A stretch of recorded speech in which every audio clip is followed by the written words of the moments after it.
નમસ્કાર મિત્રો, જીપી સિરીઝમાં આપનું સ્વાગત છે। મિત્રો, ગુજરાત રાજ્ય મધ્યાહન ભોજન યોજના કર્મચારી મંડળના ઉપપ્રમુખ, ખેડા અને ખેડા જિલ્લા, ખેડા તાલુકાના પ્રમુખ, નાયકા ગામના વતની જસવંતભાઈ મહિડા વય નિવૃત્ત થતાં તેમનો વિદાય સત્કાર સમારંભ કાર્યક્રમ ખેડા પાસે એક હોટલમાં યોજવામાં આવ્યો હતો, હરિયાળા ગામે। અને આ દરમિયાન ગુજરાત રાજ્ય મધ્યાહન ભોજન યોજનાના પ્રમુખ કાલાવડથી આવેલા કિશોરચંદ્ર જોશી અને સાથી મિત્રો દ્વારા જસવંતભાઈનું સન્માન કરવામાં આવ્યું હતું। મિત્રો, ખેડા તાલુકાના અન્ય જે કર્મચારી છે જે વય મર્યાદાને કારણે નિવૃત્ત થયા છે તેમનું પણ અહીંયા સન્માન કરવામાં આવ્યું હતું। અને ગુજરાત રાજ્ય કક્ષાનું આમ સંમેલન કહી શકાય। એટલે અત્યારે અહીંયા સોનગઢ, કપડવંજ, નડિયાદ, મહેમદાવાદ, ગોધરા, દસકોઈ, તાપી, રાજકોટ વગેરેથી પણ મોટી સંખ્યામાં હોદ્દેદારો અહીંયા ઉપસ્થિત રહ્યા હતા। આપણા રાજ્ય મંડળના પ્રમુખ શ્રી કિશોરભાઈને વિનંતી કરું કે તેઓ આ પ્રસંગે ભારત માતા કી જય, ભારત માતા કી જય। આજ રોજ ખેડા જિલ્લા મધ્યાહન ભોજન કર્મચારી મંડળના પ્રમુખ અને અમારા રાજ્ય મંડળના ઉપપ્રમુખ, મારા વડીલ કીધો વડીલ, મારા મિત્ર કીધો મિત્ર, સખાના સખા એ વડીલના વડીલ છે અને હંમેશા એક્ટિવ એવા જસવંતભાઈના વિજય સમારોહ નિમિત્તે આજે જે આ કાર્યક્રમ છે એમાં મને બોલાવ્યો એ બદલ ખેડા તાલુકાના અને ખેડા જિલ્લાના તમામ આગેવાનો અને સંચાલકનો ખૂબ ખૂબ આભાર। મધ્યાહન ભોજન યોજના 3000ના કર્મચારી અને એ પણ છેલ્લા 15 વર્ષથી આ રાજ્ય મંડળની અંદર એક પણ જગ્યાએ એક પાંચીથી નથી જોઈએ। આપણા મંડળની મોટી ખાસિયત છે, એક પણ જગ્યાએ ગુજરાતના કોઈ પણ ગામની અંદર આપણા સાથે જોડાયેલા મધ્યાહન ભોજનના કર્મચારીઓ પાસેથી અમારા મંડળ દ્વારા એક પાંચી કોઈ પાસે ફી લીધી નથી।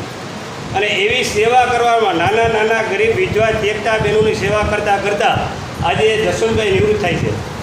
આપણા પરિવારથી એ નિવૃત્ત નથી થતા। જસવંતભાઈ ક્યારે આપણે ભૂલી શકશે નહીં। જસવંતભાઈ હંમેશા આપણી સાથે જ રહેશે અને અમે મેળવાના નથી। તમારે જાણ ખાતર બધાને કહેજો, જસવંતભાઈ અમારી ભેગા જ રહેવાના। એટલે જસવંતભાઈ ભલે સંચાલક તરીકે નિવૃત્ત થાય છે પણ આપણા પરિવારના વડીલ તરીકે મોભી તરીકે એ ક્યારેય નિવૃત્ત થતા નથી। આજે જસવંતભાઈનો આપણો પરિવાર એનો અંગત જે ફેમિલી લાઈફ છે, એના પરિવાર છે, એના પત્ની છે, એના સંતાનો પણ આજે હાજર છે। એ રીતે એને આપણે શુભેચ્છા આપી કે જેમ આપણી સેવા કરી એવા એના પરિવારજનો પણ જસવંતભાઈની સેવા કરે। કારણ કે જસવંતભાઈએ આપણા માટે જે કંઈ કર્યું છે એને કંઈ શબ્દ જ નથી। ધંધુભાઈ જ્યારે ખેડા જિલ્લાના રાજ્ય મંડળ જ્યારે આપણું કર્યું ત્યારે અમારા વિશ્વપિતાભાઈ એને સાથ આપી, કારણ કે જ્યારે મંડળ સાથે અમારી સાથે હતા ત્યારે અમે વિશ્વપિતાભાઈ તરીકે કહેતા। ધંધુભાઈ જેવી સેવા કરી, જેવું કામ એક્ટિવ હતા, ધંધુભાઈ જેવા રાજ્ય મંડળને સપોર્ટ કર્યો એવું જ કામ જસવંતભાઈનું। ગમે ત્યારે ફોન કર્યો, ગમે ત્યારે આપણે જસવંતભાઈ સાથે વાત કરી તો જસવંતભાઈ એક્ટિવ જ હોય છે। એવી જ રીતે તમારા ખેડા તાલુકાની, ખેડા જિલ્લાની અંદર જે તમારા ઉપપ્રમુખ છે નગીનભાઈ, પછી મનુભાઈ, ભૂપતસિંહ, બધા એક્ટિવ છે। અને જ્યાં સુધી તમારામાં સંગઠન નહીં હોય ત્યાં સુધી આપણે કંઈ કરી શકીએ નથી। સંઘ શક્તિ કહ્યું કે મની પાવર, 3 પ્રકારના પાવર જોઈએ। મેન પાવર એટલે કે તમારો સંગઠન શક્તિ હોવી જોઈએ તમારામાં। મની પાવર એટલે કે સંગઠન મંડળમાં પૈસા જેવા મની પાવર એ આ બેઠેલા કોઈ લેતા નથી। શું કામે આના ખાલી ધંધુભાઈ કિશોરભાઈ મનુભાઈ પાંચના કાઢી અમારે કોઈની તાકાત નથી। અમારા સાહેબથી કોઈ પગાર વધારો થતો નથી। મોર હંમેશા પૈસા લઈને એવો લાગે। આના ખાલી મોરને તમે પૈસા કાઢો તો રડિયા મોર લાગે। એમ કોઈ પણ સંગઠનનું એનું બિલકુલ ઉપયોગ તમે બતાશો। તમે સહકાર આપો મંડળને, કોઈ બાળકોની સેવા કરી છે। આપણે સરકાર 3000 રૂપિયા પગાર આપીને આપણી પર કોઈ સરકાર ઉપકાર કરતી નથી।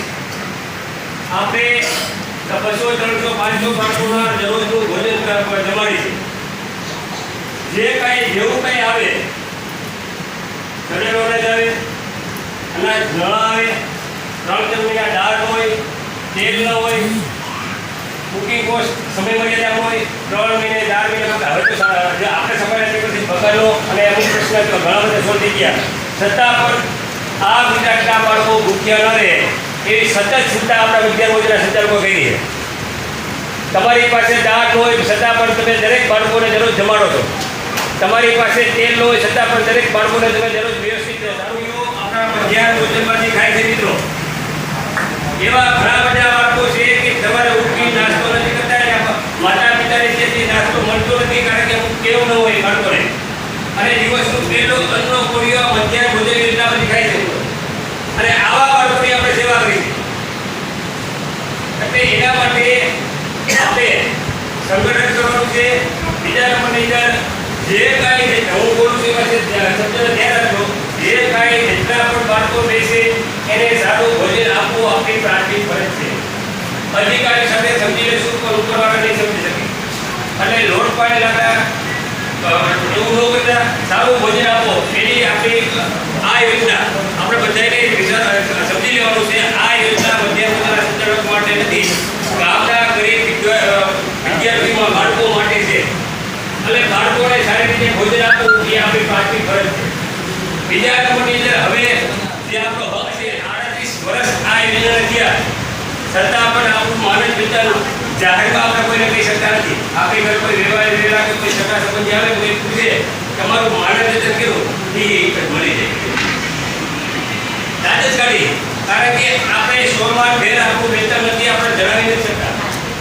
એનું કારણ છે કે આપણી પાસે જે કોઈ કોઈ પણ જગ્યાએ 3000ના માનદ વેતનમાં એક પરિવારનું ગુજરાન ચાલે નહીં, તો એના માટે આપણું સંઘર્ષ કરવું પડે. 3000નું એક ઘરમાં દૂધ થાય છે. તમારો સંતાન ભણતું હશે, અભ્યાસ કરતું હશે તો એનું પણ 2-3 હજાર રૂપિયા ફી થતી હશે. તો આ માટે તમારી પાસે સૌથી પહેલાં તમારામાં સંગઠન હોવું જોઈએ. સંગઠન માટે કોઈની જરૂર નથી, કોઈ મેં નહીં હમ આપણે બધાય ભેગા થઈને ઓલી વાર્તા સાંભળી હશે કે એક ગામની અંદર રાજે જાહેરાત કરી કે સવારે આ અવેડાની અંદર બધા દૂધને પ્લોટો નાખો, એટલે એક વિચાર કે હું એક નહીં નાખું તો શું થશે, અને બધાએ વિચારી જાય બધા પાણી દૂધને ગ્લાસનું આવ્યું. એમ રાજ્ય મંડળ કોઈ આજ્ઞા કરે, કોઈ આવેદન આપે કે કાલે સવારે આપણે ગાંધીનગર રેલી કરી છે, હું એક નહીં જાઉં તો શું ફેર પડો? આપણી લડાઈ આપણા માટે આપણે લડવાની. જસવંતભાઈ અત્યારે લડ્યા પોતાના ખર્ચે 1600ના 3000 પગાર થયા. જસવંતભાઈને કંઈ ફાયદો નથી થયો, નિલેશભાઈને ફાયદો નથી થયો, બધાને થયો. કુકિંગ કોસ્ટનો વધારો, આ બધા જે કુટુંબ એપ્લિકેશનમાં મારી સાથે જોડેલા છો કે જે કહે છો, કુકિંગ કોસ્ટનો વધારો ખાલી ગુજરાત સરકારે આપ્યો, એ આપણે અવારનવાર રજૂઆત કરવાથી આપણે પોસાતું નહોતું. એ જે 3 રૂપિયા 16 પૈસાની અંદર 50 ગ્રામ શાકભાજી વાપરો ને તો 50 રૂપિયા કિલો ખાલી બટેકા હે, તો 2 રૂપિયા કે તમારા શાકભાજીમાં જાય.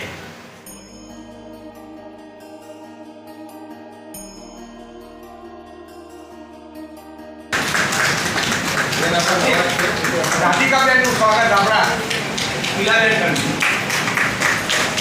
પહેલાં પુરવઠામાં જ આપણે જ્યાં મધ્યાહન ભોજનમાં જતા નડિયાદ આપણે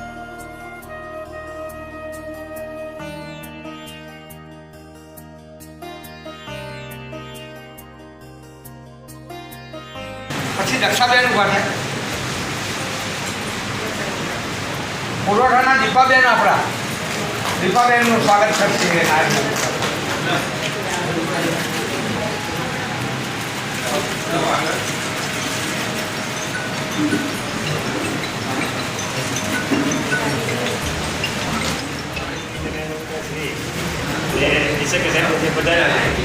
રાજ્યમંડળથી પણ સ્વાગત કરું છું. અને આવા નાના નાના કર્મચારી સાથે પણ આટલો સ્નેહભાવ હોય અને આવા કાર્યક્રમ આવે તેનો ખૂબ આભાર. કારણ કે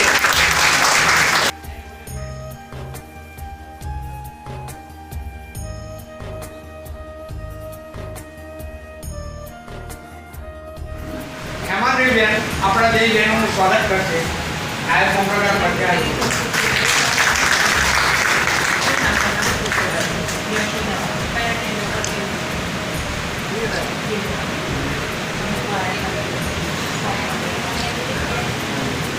પછી અશોકભાઈનું સ્વાગત.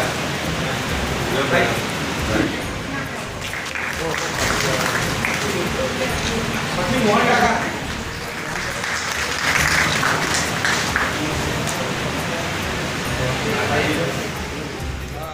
તો મિત્રો, ખેડા તાલુકા ખાતે મધ્યાહન ભોજન યોજના કર્મચારીઓનું આ સરસ સંમેલન હતું. એમાં ગુજરાત રાજ્યના અન્ય તાલુકાના પણ મહેમાનો, કર્મચારી મંડળ બધા પ્રતિનિધિઓ આવ્યા હતા. આ માત્ર તાલુકાના પ્રમુખ છે મધ્યાહન ભોજન કર્મચારી મંડળના. અને મિત્રો, આ કાર્યક્રમમાં આપણે એક જોયું કે ગુજરાત રાજ્ય મધ્યાહન ભોજન કર્મચારી મંડળના જે પ્રમુખ છે જોશીભાઈએ ખૂબ જ લાગણીસભર પોતાનું મંતવ્ય પ્રવચન કર્યું હતું. અને મધ્યાહન ભોજન યોજનાના કર્મચારીઓને સારું જમવાનું બાળકોને દરરોજ આપે એવી સરસ પ્રેરિત વાતો એમણે કરી હતી. એટલે એમનું પ્રવચન આપણે વધારે લીધું હશે, કારણ કે બાળકો એટલે ભગવાનનું સ્વરૂપ છે ને ભગવાનને દરરોજ જમાડતા આ મધ્યાહન ભોજન યોજનાના કર્મચારી એટલે અન્નપૂર્ણા માતાજીના સીધા પ્રતિનિધિ છે. અને એટલે જ આપણે આ વ્લોગ શેર કરીએ છીએ. મિત્રો, આ વિડીયો આપને ગમે હોય તેને લાઈક કરો, શેર કરો. અને GP series channel first time જોઈ રહ્યા છો તો જીપી સિરીઝ ચેનલને સબસ્ક્રાઈબ કરો. જય હિન્દ, વંદે ગુજરાત.